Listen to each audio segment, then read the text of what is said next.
Welcome back to Curious Horse. This is going to be a fun day at the farm. By now, you're already familiar with my naughty little pony, Reese, and he's about to get me into a lot of trouble. He comes across as this laid-back, adorable pony, all innocent and everything. Super innocent, but he has an undeniable wild side today, and he is totally causing conflict on this interaction today, and it's hilarious, so I think we should try to figure out what is going on here. For context purposes, initially my goal was to bring my draftees, Sarge and Princey Boy, in their Santa outfits as a fun activity while I anticipate the upcoming festivities.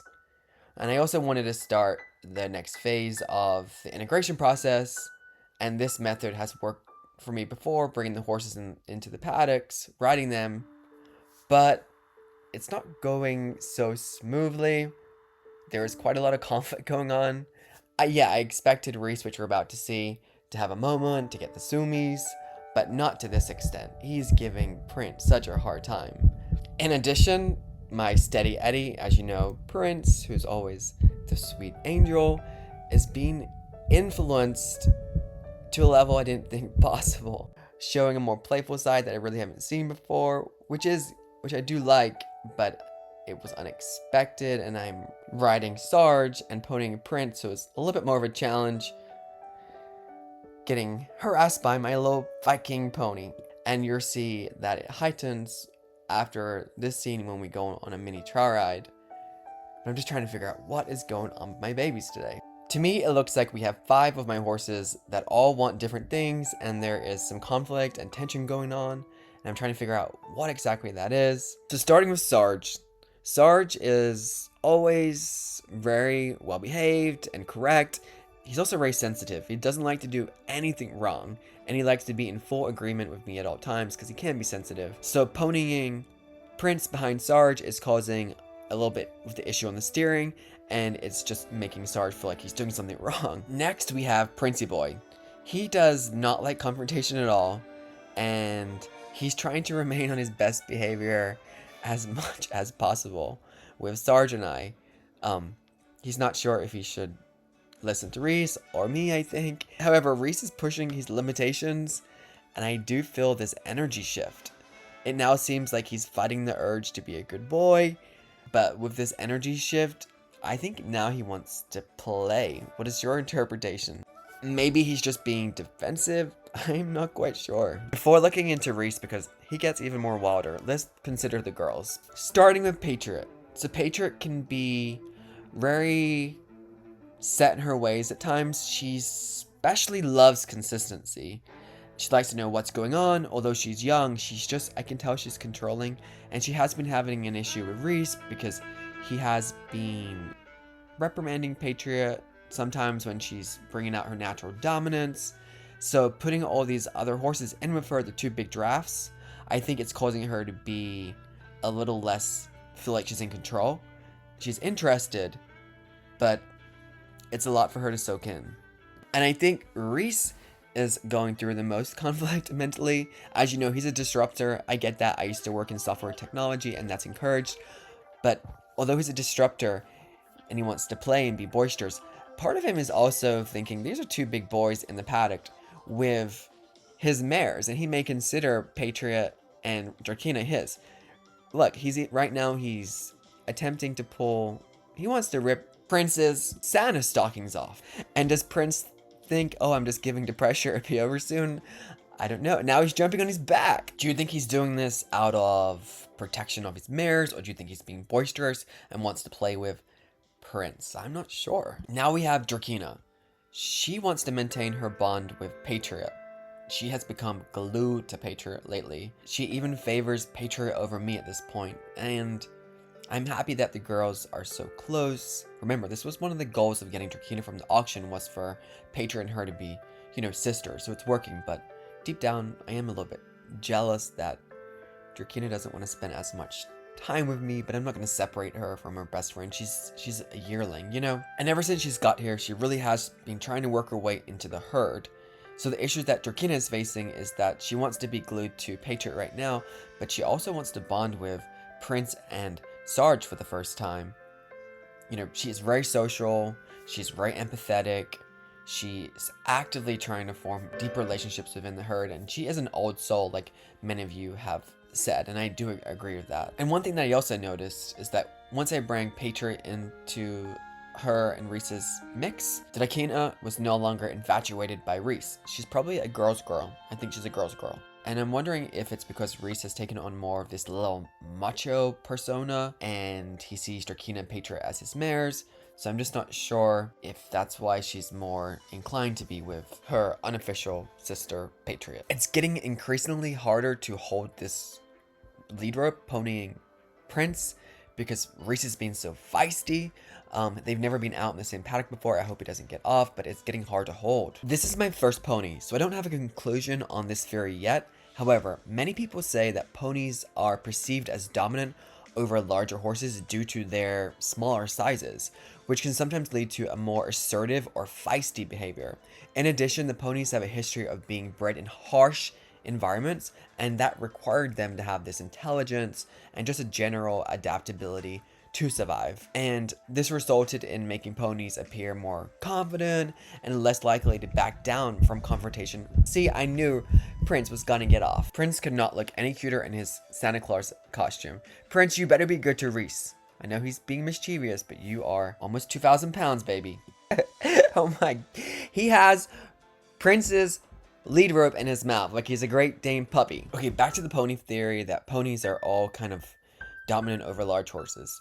I do not like to talk in absolutes, so, you know, you also have to consider the individual nature and their temperament. For example, Reese here is clearly the poster child of this theory, but not all ponies exhibit this dominant behavior. So please do not let Prince's behavior deter you from rescuing a auction pony like I did. Ponies are extremely easy to maintain, they're inexpensive, and I encourage everyone who has that type of property to add a rescue pony to your herd, especially the ones that are at risk. And if you're lucky, you will get a pony that displays a mischievous nature like Reese, because this is part of the reason why I kept him, because I felt like he was strong enough to fit into the herd here, and he would not be, you know, taken advantage or hurt by them. So I actually like all my animals to be confident and independent minded, and Reese is an example of that, although he does have his wild side, and I love all his sides. But sometimes I can get a little frustrated. I'm going to take the process down a notch, and I'm just going to walk the boys on a quick trail ride around the fence, and I think I'm hoping that Reese does not chase us down on the fence and interrupt the ride. But I think overall, you know, Drakina did fantastic. Again, she's being very respectful. She's a little spicy girl there. Did you see her? And here Reese comes in. Do you think he's coming in to push Prince out of the paddock because he wants to protect the mares? Let me know your thoughts on this whole interaction. There's more to come on this video with the trial ride, but I'm just curious, like, is there something I missed on my 5 horses? Was there any like herd dynamic or social dynamic that I did not catch? Comment below. I'm curious. Horse interaction and just watching them exhibit their own natural behavior or just their own behaviors that are uninfluenced by people as much as possible are my favorite to watch. I think it's the true beauty of them, just watching them run, play, have a good time, and that's why I love having my herd. I know people have commented to me and emailed me that part of the reason why they do enjoy this channel is because they get to see everything unfold. Like, there may be a plan in place, but I kind of just deviate to whatever happens, and that's even with my communication with people at the auctions. I just let it unfold how it's supposed to, and kind of enjoy the process. And I think that's part of the reason why this channel works, is because people like the realness. That's what I've heard, and I appreciate that feedback. I think I've mentioned before that Reese's does not like my drone. Even cameras, to be honest. I have a selfie stick, he comes after it, but he does not want this drone near him. And sometimes the video stops early because he does have a tendency to take that drone out. Reese. Alrighty, let's go to the nature paddock and take the boys out. Hopefully get some really nice pictures in the woods in their Santa outfits. Oh, look who's out. It's Foxy. Foxy was probably out exploring. The other day, she was out and she ran into a white skunk, I heard. It was a white skunk, and she smelled so bad. Initially, I thought that she smelled like maybe of the bucks. You know how the bucks have that spray this time of the that smell on their spray that time of the year, but she sure enough got sprayed by a skunk, and it was took a while to get that smell off her, but she's always up to trouble. Foxy's my Mal Dutch Shepherd mix. Do you see how when Reese comes charging at the fence like that, it just shifts Prince and Sarge's energy? This is because a herd matches and mirrors each other's energies and movements to stay together. So they are essentially a single unit, and this is for protection. They're prey animals, right? This is also how horses form their bonded partnerships when they're in the wild. So this is natural that they are mirroring the energy. I just wish that Reese would mirror Prince's energy today. I kind of understand the meaning, but not fully. But they say, if you want to know what is wrong with your horse, go look in the mirror. Because it's mirroring your energy, right? For example, if a person's energy communicates with a horse when the horse is feeling threatened by them, or a horse does not respect or trust you or your leadership, then it will bring out a fearful, dominant, or aggressive behavior in your horse. And that's why, like, when you saw me training Maverick and getting on her back for the first time, I made sure that, like, our energy and our connection was fully intertwined and we were on the same energy level, and it worked. It really does work. That's kind of like one of the issues I'm having with Janana, is that if I let my guard down on Janana, she's more relaxed. But if she's triggered and I'm relaxed, I don't have like, I'm not sharp enough to whip my leg around her to stay in the saddle to ride that bolt out. But if I get on Janana and I'm super sharp, I can get my leg around the saddle and I can sit the bolt and it's fine. That's a disconnect I'm having. Like, I want to be relaxed around Janana, but I can't be too relaxed because otherwise I just can't respond fast enough to her bolt. And that's something that I need to learn from a master trainer. I do feel like I have this deep connections with my other animals, but with Janana and her having that trigger, it is a little bit more complex. And some say that, you know, horses have such good memories that once a memory or incident has happened, like her past trauma, there's a file that is permanently there. It's permanent. And every now and then, maybe 1 in 10, maybe 1 in 20, 1 in 100, but every now and then from that PTSD, something will trigger that file to come back out, and that's the bolt. And the inconsistency does make it unpredictable, and it does make me naturally want to protect myself too, my herd, because I have to be a good dad for them and be a little bit on guard. I'm not on guard with her in the field, but just, you know, going to ride her. And you can also see that, like, I'm not scared of any other horses either. Like, I go to auctions, I ride green horses all the time, and I don't have any fear. It's just with Janana. So maybe I have PTSD. Maybe I need to work on myself too, or we both need to work on together. I don't know. So I've decided not to take Prince and Sarge out in the nature pack today. There's too much like bombastic energy going on today. I know it's a little colder and sometimes they get more fresh. But my intuition is telling me just to end on a good note today and bring the horses back in. And then at the end of the video, I'm going to show you Drakina at nighttime kind of saying goodnight to Rex, her favorite emu. It's super cute. She's so in love with that emu, and I'm looking forward to you seeing the night video coming up.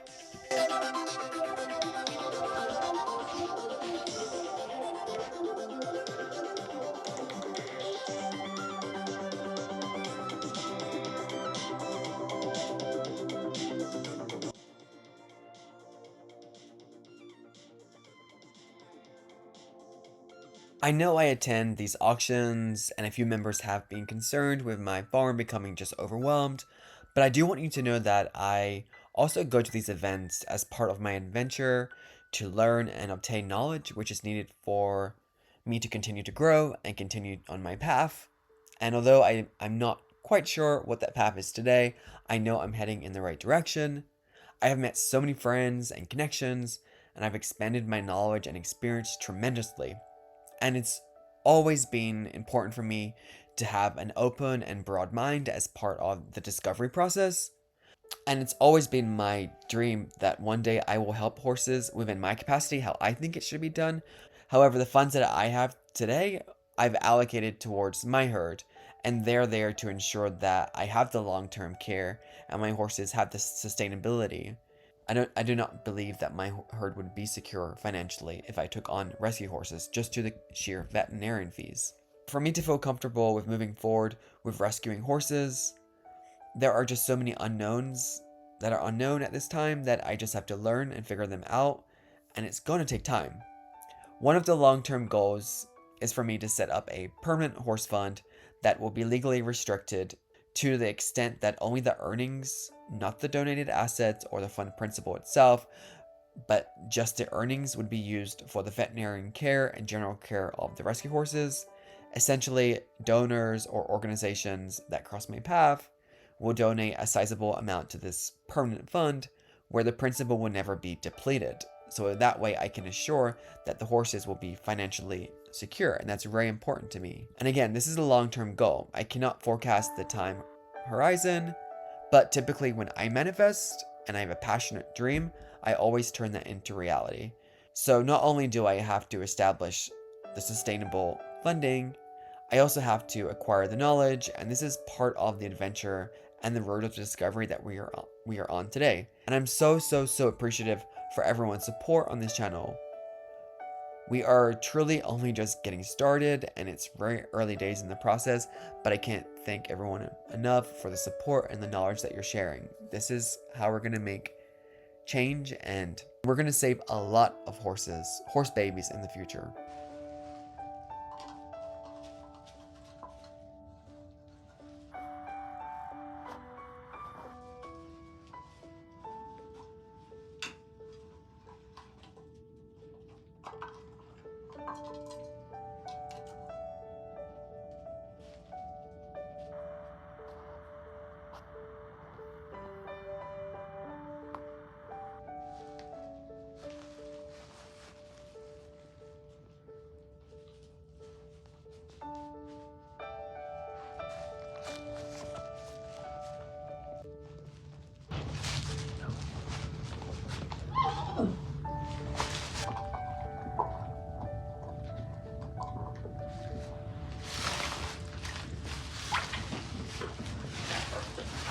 Hey, Patriot.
This was such a touching scene to watch. I just love how connected my animals are together. It doesn't matter what species they are, if they're prey, if they're predator, if they're herbivore, carnivore, it doesn't matter. These animals are just so connected, and it's so beautiful to watch. I just love them so much. I hope you enjoyed this video, everyone. Have a good night, have a safe weekend, and looking forward to the next one.